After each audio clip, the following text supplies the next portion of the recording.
وما علينا إلا البلاغ المبين واتل عليهم نبأ بني آدم بالحق إذ قربا قربانا فتقبل من أحدهما ولم يتقبل من الآخر قال لأقتلنك. او دوی ته د آدم د دوو زامنو خبر په حق سره ولوله. کله چې هغو دوانو قرباني وړاندې کړه نو په هغوی کې له یو څخه قبوله شوه او له بل څخه قبوله نه شوه. هغه وویل زه به خامخا لازما تا ووجنم. قال إنما يتقبل الله من المتقين. هغه ورته وویل بېشکه هم دا خبره ده چې الله له پرهیزګارانو څخه قرباني قبلوي. لئن بسطت إلي يدك لتقتلني ما أنا بباسط يدي إليك لأقتلك إني أخاف الله رب العالمين.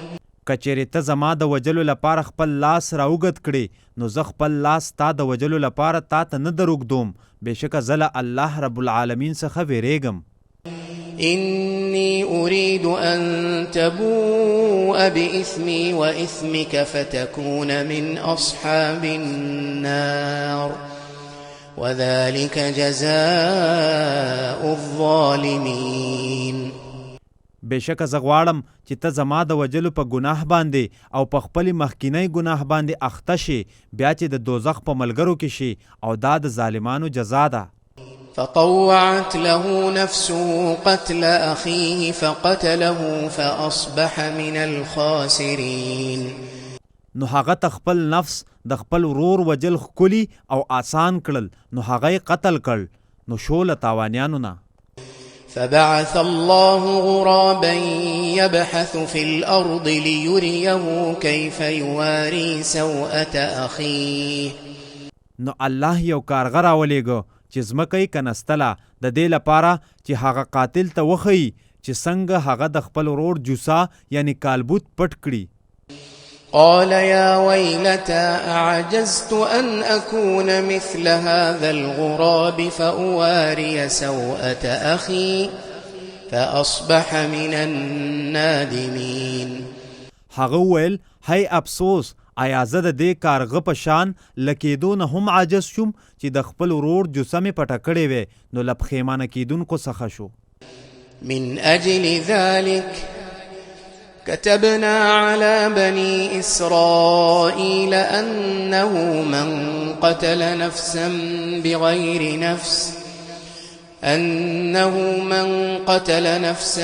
بغير نفس أو فساد في الأرض فكأنما قتل الناس جميعا. لهم دې وجنه مونږ په بني اسرائیلو باندې لازم کړي وو چې بېشکه خبره دا ده چې چا هم یو نفس له بدلې نه بغیر یا په ځمکه کې له ورانکارۍ نه بغیر وواجه نو گویا کې هغه ټول خلق ووجل. ومن أحياها فكأنما أحيا الناس جميعا ولقد جاءتهم رسلنا بالبينات ثم إن كثيرا منهم بعد ذلك في الأرض لمسرفون. او چا چې د دغه نفس ژوند بچ کړ نو گویا کې هغه د ټولو خلکو ژوند بچ کړ او یقینا دوی ته زموږ رسولانو څرګندې نښې راوړې وې. یقینا بیا له دې نه پس هم په دوی کې ډېر خلک په ځمکه کې خامخا زیاتي کوونکي دي. إنما جزاء الذين يحاربون الله ورسوله. بېشک اصل خبره هم دا ده چې څوک چې د الله او د هغه له رسول سره جنگ کوي ويسعون في الأرض فسادا أن يقتلوا أو يصلبوا أو تقطع أيديهم وأرجلهم من خلاف أو ينفوا من الأرض. او په ځمکه کې د وراني کولو کوشش کوي د هغوی سزا دا ده چې دوی د قتل کړی شي یا دې په دار کړی شي، یا دې د دوی لاسونه او پښې عدلې بدلې پرې کړی شي، یا دې دوی له دغې ځمکې نه وشړل شي. ذلك لهم خزي في الدنيا ولهم في الآخرة عذاب عظيم. دا د دوی لپاره په دنیا کې رسوایی ده او د دوی لپاره په آخرت کې بیخي لوی عذاب دی. إلا الذين تابوا من قبل أن تقدروا عليهم فاعلموا أن الله غفور رحيم. مگر هغه کسان چې توبه وباسي مخکې له دې نه چې تاسو په دوی باندې قابو ومومئ، نو پوه شئ چې یقینا الله ډېر بخونکی بېحده مهربان دی. يا أيها الذين آمنوا اتقوا الله وابتغوا إليه الوسيلة وجاهدوا في سبيله لعلكم تفلحون. اے هاغو کسانو چې ایمان راوړی دی، تاسو له الله نه وویریږئ او هغه ته قرب یعنی نږدېوالی ولټوئ او تاسو د هغه په لار کې جهاد کوئ د دې لپاره چې تاسو کامیاب شئ. إن الذين كفروا لو أن لهم ما في الأرض جميعا ومثله معه ليفتدوا به لو أن لهم ما في الأرض جميعا ومثله معه ليفتدوا به من عذاب يوم القيامة ما تقبل منهم. بېشکه هغه کسان چې کفر یې کړی دی که د ځمکې ټول دولت د دوی شي او له دغې دولت سره د ده هومره نور هم د دې لپاره چې دا د قیامت د ورځې د عذاب په بدله کې ورکړي، نو دا فدیه به له دوی نه قبوله نه کړی شي. ولهم عذاب أليم. او د دوی لپاره ډېر دردونکی عذاب دی. يريدون أن يخرجوا من النار وما هم بخارجين منها ولهم عذاب مقيم. دوی بغواړي چې له اور نه ووځي، حال دا چې دوی له هغه نه وتونکي نه دي او د دوی لپاره دایمي یعنی همیشنی عذاب دی.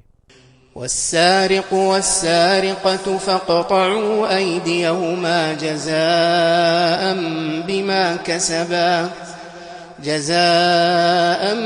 بما كسبا نكالا من الله والله عزيز حكيم. او غل او غلا نو تاسو د دوی لاسونه د دوی د کړي عمل په بدله کې پرې کړئ چې د الله له جانبه عبرتناکه سزا ده او الله ډېر غالب ښه حکمت واله دی.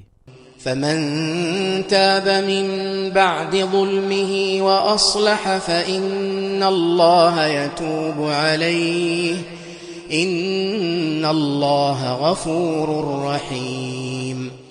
نو چا چې له خپل ظلم نه پس توبه وکړه او د ځان اصلاح یې وکړه، نو بېشکه الله د ده توبه قبلوي.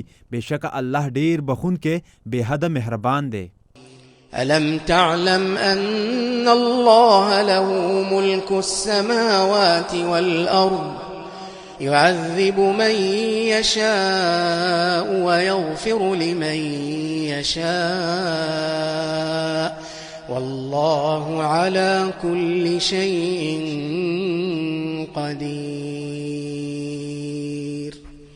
آیا ته پوه نه چې بېشکه خاص د الله لپاره د اسمانونو او ځمکې بادشاهي ده، چاته چې وغواړي عذاب ورکوي او چاته چې وغواړي بخښنه کوي او الله پر هر شي باندې ښه قادر دی.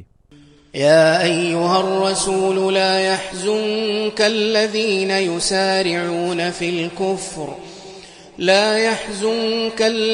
يسارعون في الكفر من الذين قالوا آمنا بأفواههم ولم تؤمن قلوبهم.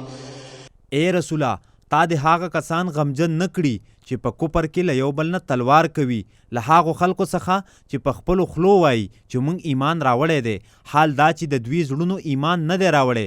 ومن الذين هادوا سماعون للكذب سماعون لقوم آخرين لم يأتوك يحرفون الكلم من بعد مواضعه. او له هغو خلکو څخه چې یهودیان دي دوی د دروغو ډیر اوریدونکي یعنی قبلونکي دي د هغو نورو خلکو لپاره ډیر اوریدونکي دي چې تا ته نه دي راغلي دوی خبرې بدلوي وروستو له دې نه چې هغه په خپلو ځایونو کې ثابتې شي يقولون إن أوتيتم هذا فخذوه وإن لم تؤتوه فاحذروا ومن يرد الله فتنته فلن تملك له من الله شيئا دوی وای کچری تاسو ته دا درکړې شي نو هغه واخلئ او کچری تاسو ته هغه در نه کړې شي نو بیا ځان وساتئ او هغه څوک چې الله د هغه گمراه کولو غواړي بیا نو ته د هغه لپاره د الله په وړاندې د هیڅ شي اختیار نه لري أولئك الذين لم يرد الله أن يطهر قلوبهم لهم في الدنيا خزي ولهم في الآخرة عذاب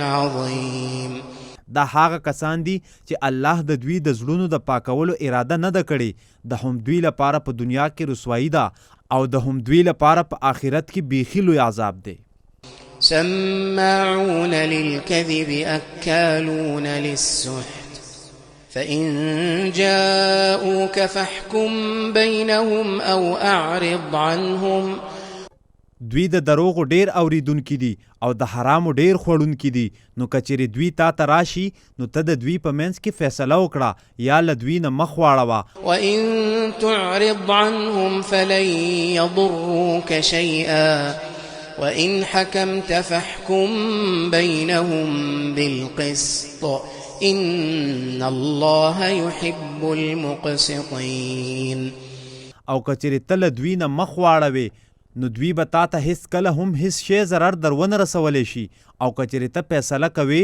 نو د دوی په منځ کې په انصاف سره فیصله وکړه بېشکه الله له انصاف کوونکو سره مینه کوي وكيف يحكمونك وعندهم التوراة فيها حكم الله ثم يتولون من بعد ذلك وما أولئك بالمؤمنين او دوی د زنا په باره کې فیصله تا ته څنګه راوړي حال دا چې له دوی سره تورات شته چې په هغه کې د دې په باره کې د الله حکم دی بیا دوی له دې یعنی ستا له فیصلې نه بعد بیرته ګرځي او دغه خلق له سره مؤمنان نه دي إنا أنزلنا التوراة فيها هدى ونور بېشکه مونږ تورات نازل کړی دی چې په هغه کې هدایت او رڼا ده يحكم بها النبيون الذين أسلموا للذين هادوا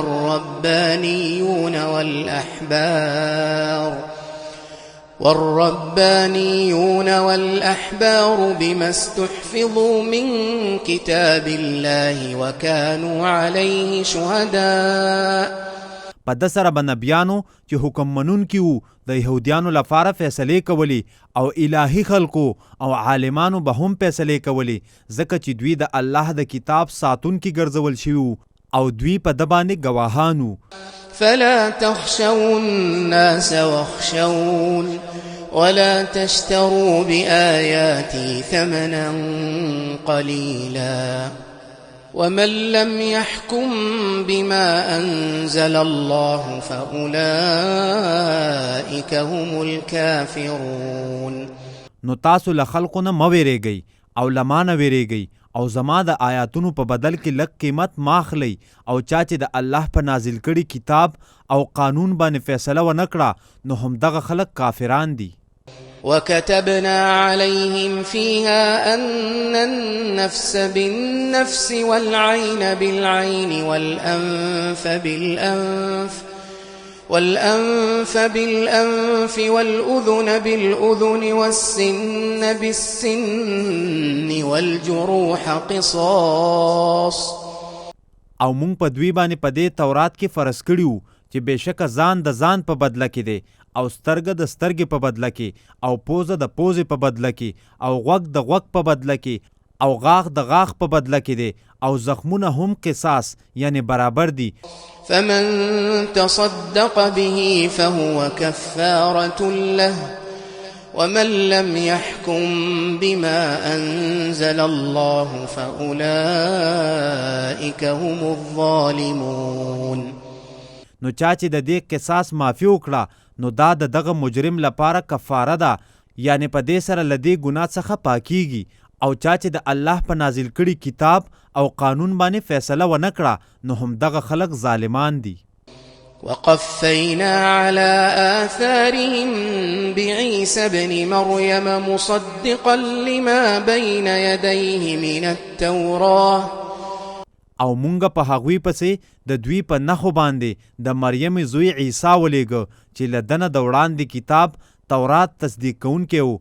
وآتيناه الإنجيل فيه هدى ونور ومصدقا لما بين يديه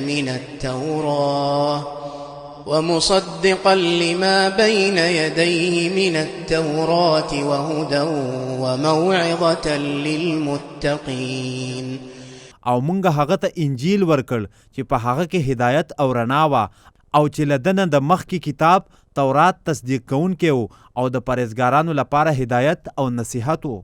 وليحكم أهل الإنجيل بما أنزل الله فيه ومن لم يحكم بما أنزل الله فأولئك هم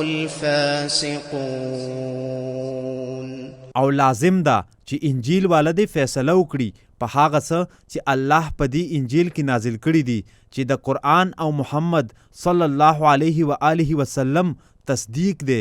او چا چې د الله په نازل کړي کتاب او قانون باندې فیصله ونه کړه نو هم دغه خلق فاسقان دي.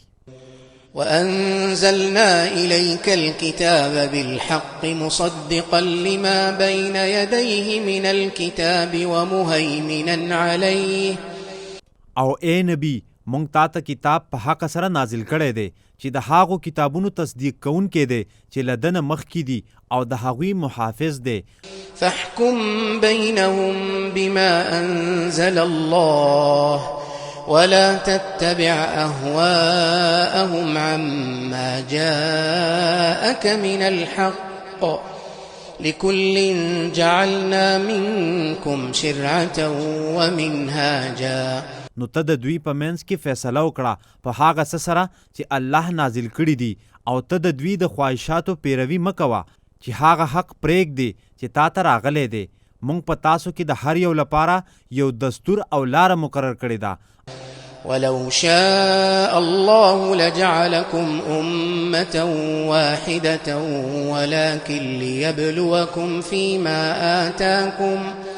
او که الله غوښتلی نو تاسو به یو امت ګرځولی وی او لیکن بیل بیل یې کړئ د دې لپاره چې تاسو وازمایي په هغه څه کې چې تاسو ته یې درکړي دي.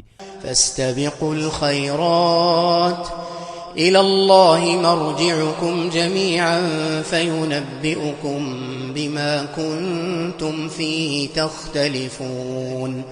نو تاسو نیکو ته له یو بل نه مخکې کیږئ، خاص الله ته ستاسو د ټولو واپسی ده. نو هغه به تاسو ته د هغو کارونو خبر درکړي چې تاسو په هغو کې اختلاف کاوه. وأن احكم بينهم بما أنزل الله ولا تتبع أهواءهم واحذرهم أن يفتنوك عن بعض ما أنزل الله إليك.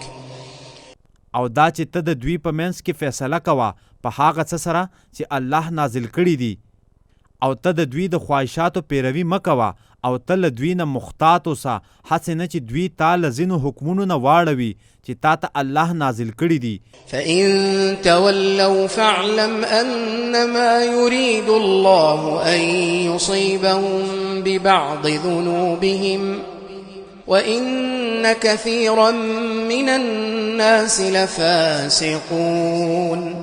نو کچېرې دوی وګرځېدل نو پوهه شه چې بېشکه همدا خبره ده چې الله غواړي چې دوی ته د دوی د ځینو ګناهونو په وجه سزا ورسوي او بېشکه په خلکو کې ډېر یقینا فاسقان دي. أفحكم الجاهلية يبغون ومن أحسن من الله حكما لقوم يوقنون. آیا نو دوی د جاهلیت فیصله غواړي او په فیصله کولو کې له الله نه بل څوک ډیر ښه دی د هغه قوم لپاره چې یقین کوي. يا أيها الذين آمنوا لا تتخذوا اليهود والنصارى أولياء بعضهم أولياء بعض. ای هغو کسانو چې ایمان راوړی دی، تاسو یهودیان او نصرانیان دوستان مه جوړوئ، د دوی ځینې د ځینې نورو دوستان دي. ومن يتولهم منكم فإنه منهم إن الله لا يهدي القوم الظالمين. او په تاسو کې چې چا له دوی سره دوستی وکړه نو یقینا هغه له هم دوی څخه دی، بېشکه الله ظالم قوم ته نیغه لار نه ښایي. فترى الذين في قلوبهم مرض يسارعون فيهم يقولون نخشى أن تصيبنا دائرة. نو ته به هغه کسان ویني چې د هغوی په زړونو کې بیماری ده چې په مینه د دوی کې منډې وهي او دوی وایي مونږ ویریږو له دې نه چې مونږ ته څه مصیبت راورسي. فعسى الله أن يأتي بالفتح أو أمر من عنده فيصبحوا على ما أسروا في أنفسهم نادمين. نو قریب ده چې الله فتح راولي یا له خپلې خوانه کوم بل حکم راولي، نو دوی به پښیمانه شي په هغو خبرو چې دوی په خپلو نفسونو کې پټې ساتلې وي. ويقول الذين آمنوا أهؤلاء الذين أقسموا بالله جهد أيمانهم إنهم لمعكم حبطت أعمالهم فأصبحوا خاسرين. او مومنان به د حیرانتیا په سبب وایي آیا دا هغه خلک دي چې په الله یې ډیر پاخه قسمونه خوړلي وو چې بېشکه دوی خامخا له تاسو سره دي، د دوی عملونه ضایع شوي دي، نو دوی تاوانیان شول. وما علينا